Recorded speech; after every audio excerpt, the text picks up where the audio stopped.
Le passé fait partie du présent et le présent d'aujourd'hui sera le passé de demain. Donc en fait, si on supprime le passé, on supprime aussi le présent et le futur à venir et on n'a aucune transmission par rapport aux enfants, par rapport aux générations futures.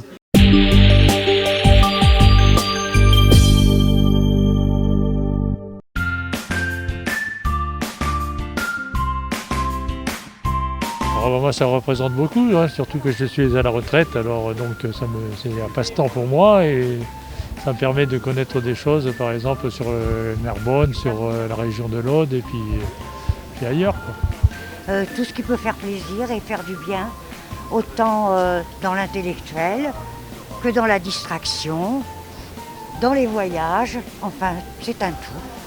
Le livre, c'est comme une expression, on peut s'évader avec. Si on est vraiment enfermé sur soi-même, on peut lire éventuellement et ça nous aide à exprimer plusieurs émotions aussi.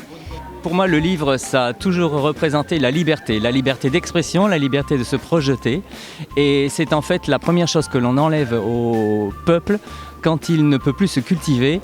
C'est une dictature et à ce moment-là, c'est la première des choses qu'on enlève, qu'on brûle.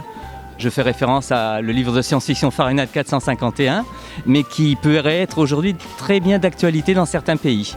Des mots plats intéressants, des bira l'ipaginos d'un livre ou d'un journal ou d'une revista et pas d'essayer à l'humour sur le téléphonier, la tablette ou c'est pas qu'une écran, à mes aquel d'accord fugidis, il y a un plaisir sensorial mais de tout.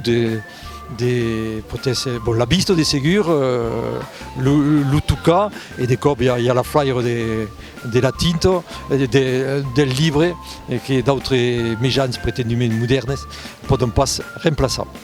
Le livre, d'abord, évidemment, c'est ce qu'il est, c'est l'objet. Mais toute la difficulté, justement, de définir le livre, c'est tout ce qu'il y a comme symbolique autour. Alors, un livre, c'est une langue, puisque bien entendu, si on écrit en français ou dans une autre langue, c'est pas la même chose.